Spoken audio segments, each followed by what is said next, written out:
What was a huge trend that everyone forgot about? The California Raisins were freaking huge for about a year, like 1988 or 1989. I heard it through the grapevine, as performed by the Raisins was on the radio.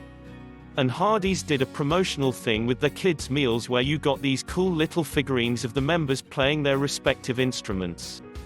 I had quite a few of them.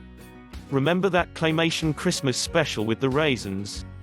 Gasp! My dad recorded that for me when I was like 3 or 4, I think. Maybe younger.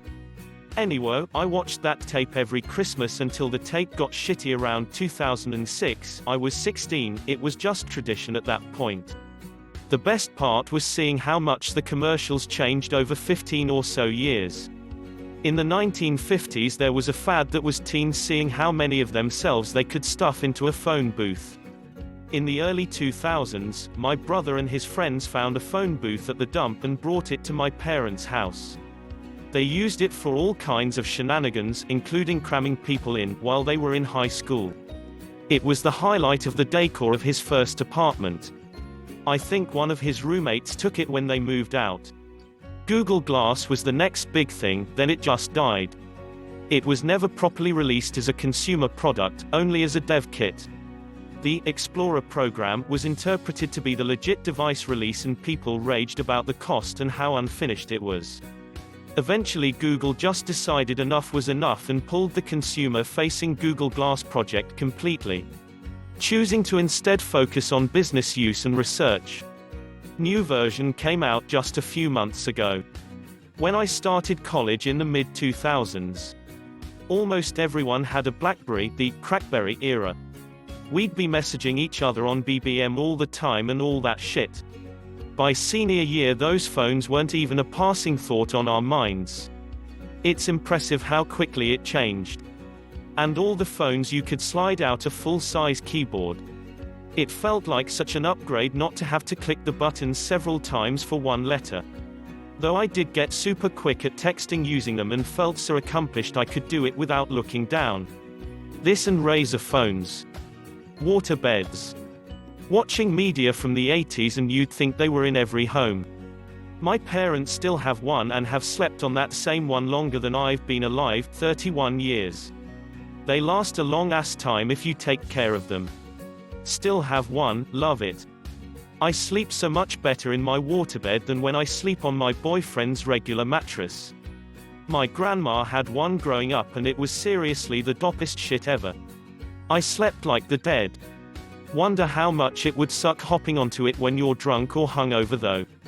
My drunk waterbed experience was horrendous. The room was spinning and the bed was moving. It was like seasickness, with tequila burps. AOL chat rooms with strangers and the teen chat. Also, AIM and putting up intricate away messages that included your friends and googling AIM away message templates and chat. Damn. I feel old as puck now. Y'all remember the Sidekick with AIM pre-installed? I remember seeing how long my crush had been away from his computer and imagining all of the amazing things he could be doing. Rainbow Loom. Everyone had like a gazillion different little rubber bands. I still find them around my house. Oh god, I worked at Michael's when these first hit the market and people went bananas. They were super strict about how many each store could get. When they could be on the floor. Never using coupons on them, and naturally by the time supply caught up with demand the trend was dying and we couldn't get rid of them. Being older, I'm gonna go with Cabbage Patch Kids. I remember seeing moms about to brawl with each other over those damn things. Remember, each doll was different so it wasn't just grabbing one off the shelf and being satisfied that you got one. People wanted to pick through every one on the shelf and find the one they liked the best. If two women saw the same one at the same time, oh boy, here we go. Yeah, my sister had some Cabbage Patch dolls. I remember they had Xavier Roberts stenciled on their butt cheeks. What about Pound Puppies? Or Popples, lol. I saw a little girl walking out of Target the other day holding a box that said Pound Puppies and I was flung back to my childhood. I guess they're selling them again. The logo looked exactly the same. I loved Popples. Those weird hoverboard things from 2015. My kids still love their hoverboards and so do their friends. I occasionally see them on the campus I work at too, although electric scooters have become more normal. I hate how they call them hoverboards. It doesn't effing hover. Self-balancing personal transporter sounds much cooler. I think the reason we ever called them hoverboards was because of Back to the Future 2, which projected that real hoverboards would exist by 2015.